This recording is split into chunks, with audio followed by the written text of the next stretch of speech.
Ketika Donald Trump mengeluarkan seruan darurat kepada sekutu NATO-nya untuk menggerakkan armada gabungan guna membuka kembali jalur Selat Hormuz, dunia menyaksikan sebuah anomali geopolitik yang belum pernah terjadi sejak era Perang Dingin. Di luar dugaan Washington, respon yang diberikan oleh negara-negara pilar Eropa termasuk Inggris, Jerman, Prancis, dan Spanyol adalah penolakan yang tegas dan terkoordinasi. Narasi kepatuhan aliansi yang selama ini menjadi fondasi NATO seketika runtuh di hadapan realitas geopolitik Timur Tengah. Penolakan ini bersandar pada beberapa landasan fundamental yang membentuk rasionalitas Eropa saat ini. Bahwa negara-negara Eropa masih berusaha memulihkan diri dari trauma inflasi dan krisis energi. Ketika Selat Hormuz terganggu, lonjakan harga minyak mentah dan gas alam memukul ekonomi Eropa dengan kecepatan serta intensitas yang jauh lebih menghancurkan dibandingkan dengan Amerika Serikat. Saat ini Amerika Serikat sendiri berdiri sebagai produsen energi terbesar di dunia dan memiliki cadangan strategis yang melimpah, sehingga mereka memiliki penyangga alamiah terhadap fluktuasi harga energi global. Sebaliknya, Eropa memandang bahwa keterlibatan militer secara langsung di Selat Hormuz hanya akan memperluas konflik regional menjadi perang tanpa ujung yang akan menghancurkan rantai pasok energi mereka secara mengerikan.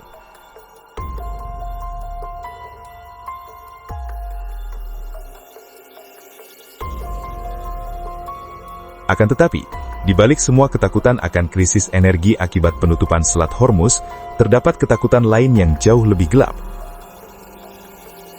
Selama ini, Selat Hormuz memang kerap digambarkan sebagai urat nadi energi global, sebuah celah maritim sempit di mana nasib perekonomian dunia berayun di atas lambung kapal-kapal tanker raksasa. Namun, di balik narasi arus minyak yang selama beberapa dekade mendominasi tajuk rencana media internasional, tersembunyi sebuah realitas yang jauh lebih vital, sangat rapuh, dan memegang kendali atas peradaban modern.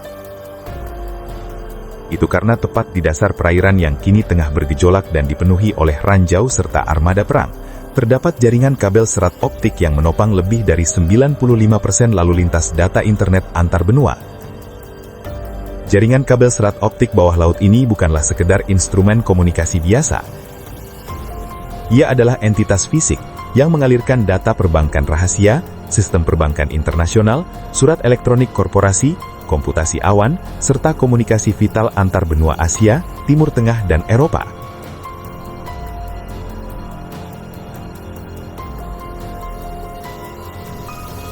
Sejarah mencatat bahwa desain dasar pengkabelan bawah laut tidak banyak berubah sejak sistem telegraf pertama dibangun melintasi lautan pada abad ke-19. Dan kini, teknologi tersebut telah berevolusi menjadi koridor-koridor cahaya yang menyalurkan kapasitas data dalam hitungan terabit per detik. Wilayah Teluk Persia dan Selat Hormuz menampung rute-rute utama yang tidak tergantikan. Di antaranya adalah SMW-5, sebuah mahakarya jaringan optik sepanjang 20.000 km dengan kapasitas desain mencapai 36,6 terabit per detik. Sistem ini adalah koridor utama yang menghubungkan Asia Tenggara, termasuk Indonesia dan Singapura, anak benua India, dan negara-negara teluk, sebelum bermuara di Eropa Barat.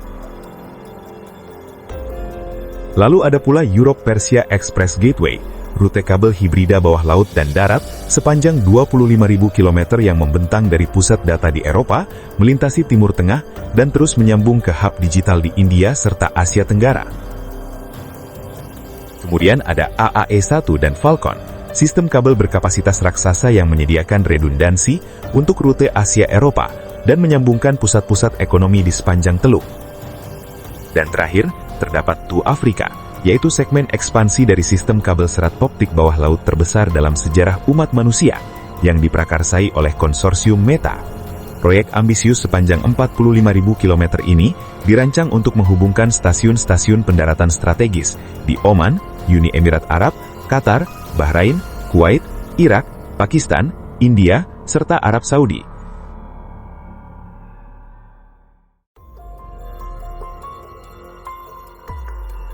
Maka disinilah letak kerapuhan struktural dari anatomi dunia digital modern.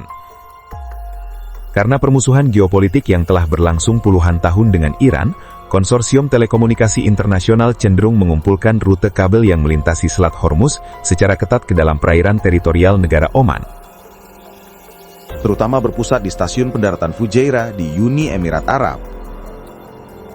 Kepadatan belasan rute serat optik di dalam satu koridor yang sangat sempit menjadikannya target yang luar biasa empuk bagi sabotase militer.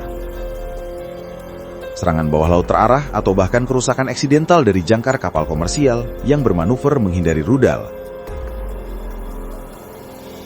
Situasi ini menjadi semakin mematikan apabila kita melihat peta makro di kawasan. Selat Bab el-Mandeb di Laut Merah telah lebih dulu menjadi zona perang akibat kampanye penyerangan Houthi. Yang mana belasan kabel bawah laut di sana telah mengalami kerusakan parah akibat terseret jangkar kapal Rubimar yang tenggelam terkena rudal. Dan kini, dengan ditutupnya Selat Hormuz, dunia tengah menghadapi penutupan dua pintu gerbang digital maritim paling penting secara bersamaan.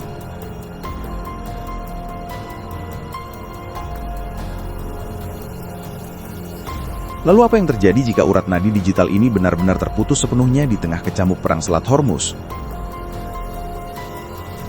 Dampaknya akan meluas jauh melampaui sekedar pelambatan akses video atau media sosial bagi konsumen sipil di India atau di Eropa. Karena yang menjadi taruhan sesungguhnya adalah kelumpuhan tulang punggung perbankan serta ekosistem keuangan dunia. Dan bayangkan jika Iran benar-benar memutus semua saluran itu.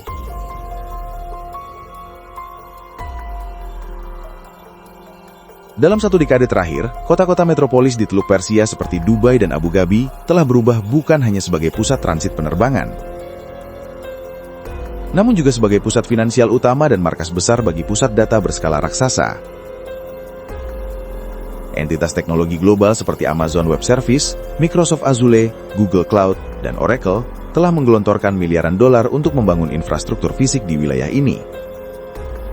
Sistem saraf perbankan internasional modern seperti jaringan SWIFT, operasi clearing instan, transaksi remitansi lintas negara yang bernilai miliaran dolar setiap detiknya, hingga pengelolaan perangkat lunak bagi perusahaan-perusahaan multinasional juga bergantung mutlak pada aliran cahaya di dalam kabel-kabel data yang melintasi dasar laut Teluk Persia.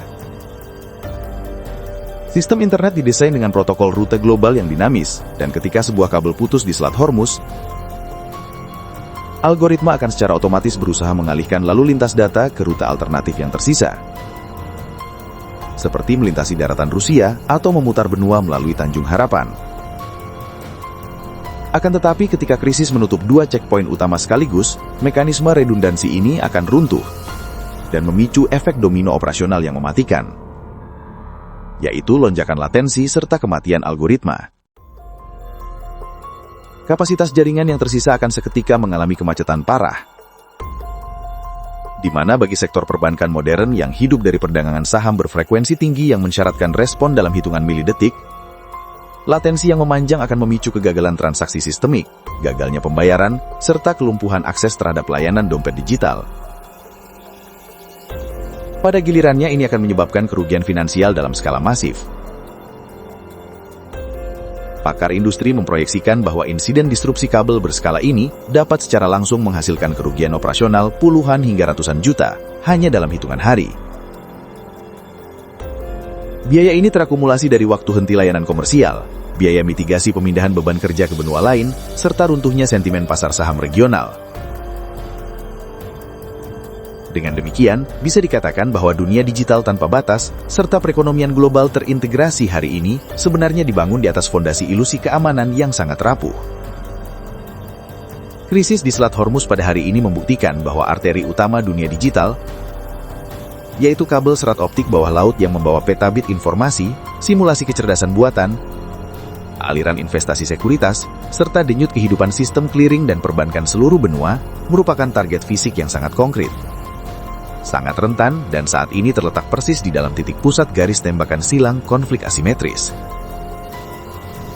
Dan dengan demikian, dunia telah berubah dari perang memperebutkan ladang sumber daya bumi menuju perang untuk memutuskan urat saraf peradaban. Dan saat ini, Iran tengah menjadi pemain utamanya.